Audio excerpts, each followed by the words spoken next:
Welcome to Alexander Forbes Economic Update for April with me, Isaah Mhlanga. Following significant market correction in the fourth quarter of 2018, the first quarter of 2019 was favorable for global financial markets, despite the re-emergence of global economic growth and continuing Brexit concerns. Growth concerns have sent major central banks into panic mode, effectively putting brakes on any interest rate hikes and the withdrawal of liquidity.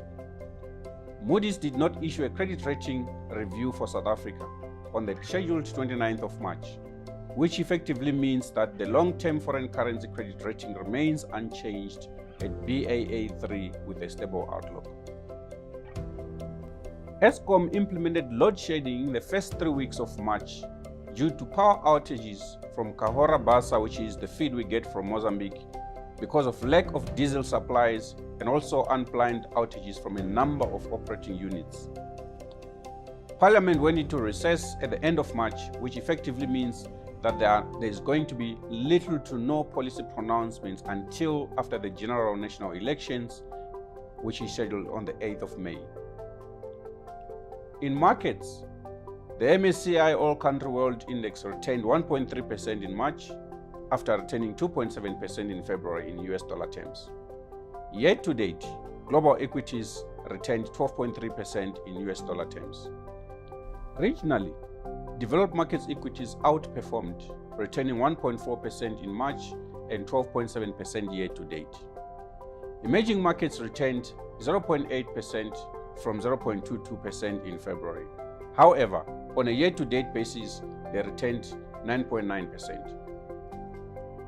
Although investors were cautious on ongoing risks, the City World Government Bond Index returned 1.3%, while corporate bonds returned 2.5%. As the global growth concerns intensified, the US and China postponing the trade talks summit to April, and Brexit risks exacerbated, investors moved to safe haven assets like the US dollar, which resulted in weaker emerging market currencies.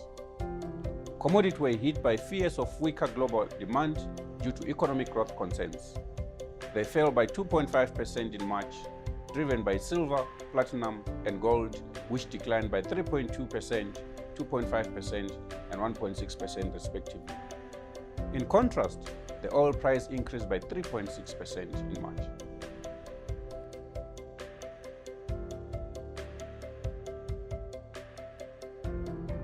In local equity markets, the JSE All Share and the Top 40 returned 1% and 1.2% respectively, driven by strong performance in resources and industrials, which returned 5.4% and 1.8% respectively. Local cash returned 0.5%, while bonds returned negative 0.4%. What's going to drive markets in the next few months? Well, elections are scheduled for the 8th of May. Post-elections, the reform agenda including the restructuring of Eskom, the South African Reserve Bank Monetary Policy Committee meeting on the 23rd of May, and Moody's rating review of the country, which is likely to be in June, will be crucial for market performance over the next couple of months.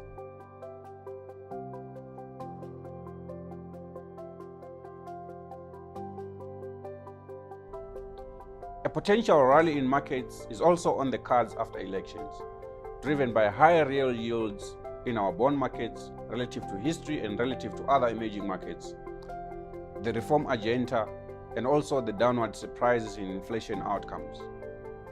Growth in equity markets remained quite constrained given the weakness in underlying economic activity, a constrained consumer sector, and Eskom load shedding, which negatively impacts on business operations.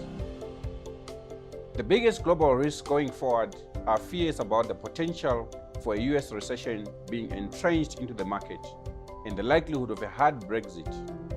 Locally, we believe Moody's will not downgrade the country's credit rating nor change the outlook from stable. That's it from me for this month. Until next time, goodbye.